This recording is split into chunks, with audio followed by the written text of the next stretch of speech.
کیا کیا؟ پاؤں کا دھونا فرض قرار دیا۔ پوری امت کا ایک مسئلے کے اوپر عمل ہے کہ وہ حالت سفر میں یا حالت قیام میں بغیر کسی بیماری اور بغیر کسی عذر کے موزے پہنے ہو ان کے اوپر پوری امت جو ہے وہ مسح کر لیتی ہے۔ یہ موضوع کے اوپر مسح کرنے کی اجازت جو ہے یہ قرآن کی آیتوں نے نہیں دی، یہ حدیث مصطفیٰ نے دی۔ سبحان اللہ، سمجھ میں آ گئی بات؟ حضور نے کیا قرآن کے خلاف کیا؟ قرآن کے خلاف نہیں کیا۔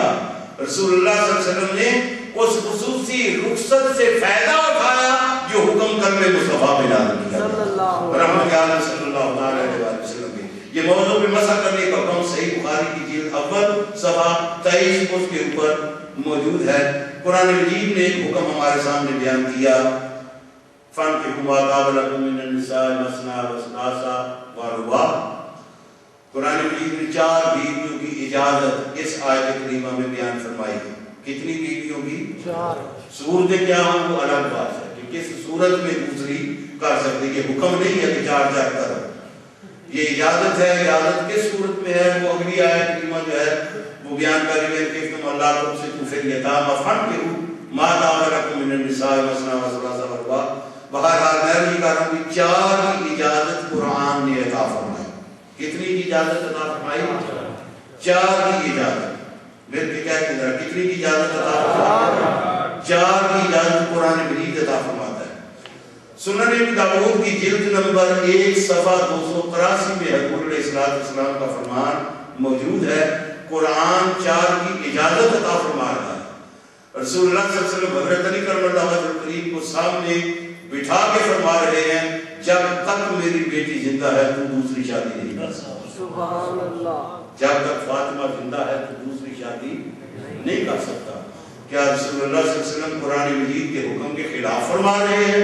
العیاذ باللہ تعالی۔ رسول وہ خصوصی حکم نافذ کر رہا ہے جو قلب مصطفیٰ پہ علی مرتضیٰ اور فاطمہ الزہرا کے متعلق نازل فرمایا گیا۔ اسپیشل یہ حکم اللہ تعالیٰ کی طرف سے ان کے پاس آیا تھا۔ قرآن مجید میں سورۃ البقرہ میں بڑی تفصیل کے ساتھ اس واقعے کو بیان کر دیا جب تمہارا کوئی معاملہ ہو، معاملات کے اندر آپ 2 مردوں کی گواہی کا حکم قرآن مجید نے دیا۔ کتنے مردوں کی گواہی؟ 2 مردوں کی گواہی کا حکم سورہ بقرہ کی آیت نمبر 282 میں دیا۔ اور سنن ابی داؤد کی جلد نمبر 2 کے 152 صفحے کے اوپر موجود ہے۔ اللہ کے نبی صلی اللہ علیہ وسلم ارشاد فرماتے ہیں جہاں میری پوری امت کے لیے یہ حکم ہے کہ 2 لوگوں کی گواہی قبول کی جائے گی، وہاں خدیمہ بن ثابت اکیلا بھی گواہی دے تو 2 کے برابر تصور کی جائے گی، 2 کے برابر سمجھی جائے گی۔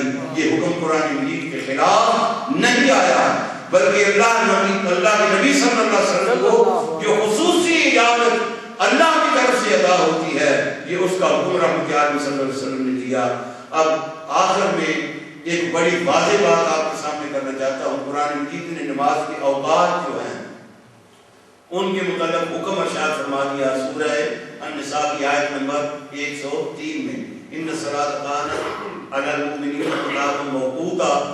ہر نماز جو ہے وہ وقت مقررہ پر، ہر نماز وقت مقررہ پر فرض ہوتی ہے۔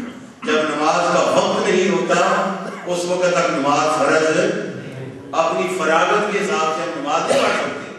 کیا میرے پاس ٹائم ہے تو میں آپ پڑھ لیتا ہوں؟ نہیں، نماز کا وقت شروع ہوگا تو تب نماز جو ہے فرض ہوگی، جب وقت شروع نہیں ہوا تو نماز فرض نہیں ہوگی۔ رسول اللہ صلی اللہ علیہ وسلم کی پوری امت کا جو معمول ہے میں وہ آپ کی خدمت میں عرض کرنے لگا ہوں۔ ہر کسی کو خبر ہوگی کہ عرفات میں جو ہی پہنچتے ہیں تو ظہر کے ٹائم پر عصر کی نماز ادا کی جاتی ہے، ظہر کے ٹائم پر عصر کی نماز ظہر کے وقت میں پڑھی جاتی ہے۔ مزدلفہ چلے جائیں، نماز عشاء کا، نماز مغرب کا وقت ہو چکا، آپ بھی مزدلفہ پہنچ چکے مگر مغرب کی نماز ادا نہیں کی جا سکتی جب تک عشاء کا وقت نہ ہو جائے۔ ادھر ظہر کے وقت عصر کا وقت نہیں ہوا تو لازم پڑھیں گے، ادھر مزدلفہ میں مغرب کا وقت ہو چکا مگر نہیں پڑھیں گے۔ کس لیے نہیں پڑھیں گے؟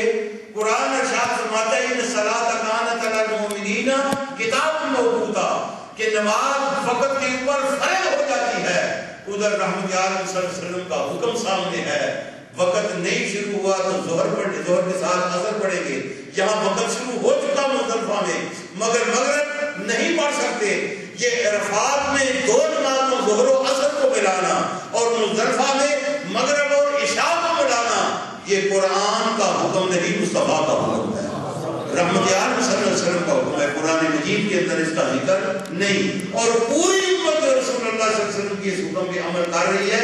کس لیے عمل کر رہی ہے؟ کہ پوری امت کا یہ عقیدہ ہے کہ خدا نے احکام نہ صرف قرآن کی آیات میں نازل فرمائے ہیں بلکہ تفصیلات کرنے مصطفیٰ میں بھی نازل صلی اللہ اس کے مطابق اس بات کے اوپر سارے عمل کر رہے ہیں۔ عرفات اور مزدلفہ میں عرفات اور مزدلفہ میں نمازیں جمع کرنے کا حکم بخاری شریف کی جلد اول کتاب الصلاۃ صفحہ نمبر 225 کے اندر موجود ہے۔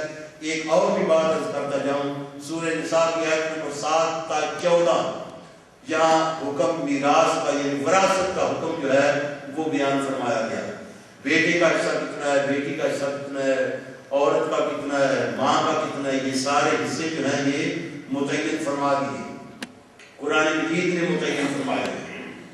جی اللہ کے بندو اس معاملے کی طرف بھی توجہ کرو، غور کرو، جس جس کا حق ہے اس کا حق اس کو دو، اور جب اپنی اولاد کے حق ہی نہ دیے جا سکے تو اور کون سا حق ہے جو ہم ادا کریں؟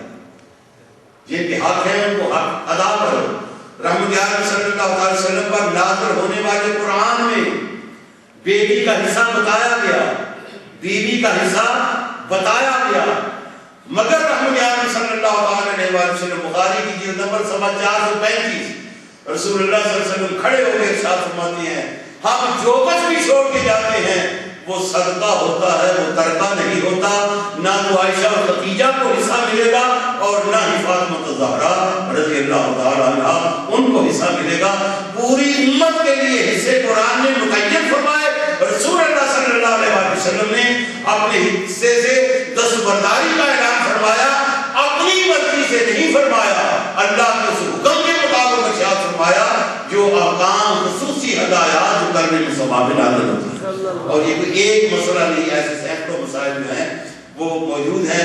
اسی طرح نماز قصر پوری امت کے اندر رائج ہے، نماز قصر پوری امت کے اندر رائج ہے، یعنی دوگانہ ادا کرنا۔